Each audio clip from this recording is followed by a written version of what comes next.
Aquí tenemos uno de los baches en el cruce de Palmas. Vean nada más qué clase de baches y cómo la delegación ni siquiera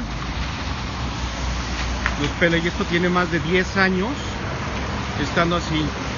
¿Qué es lo que hacen con nuestro dinero? Vean nada más cómo se tienen que desviar los coches.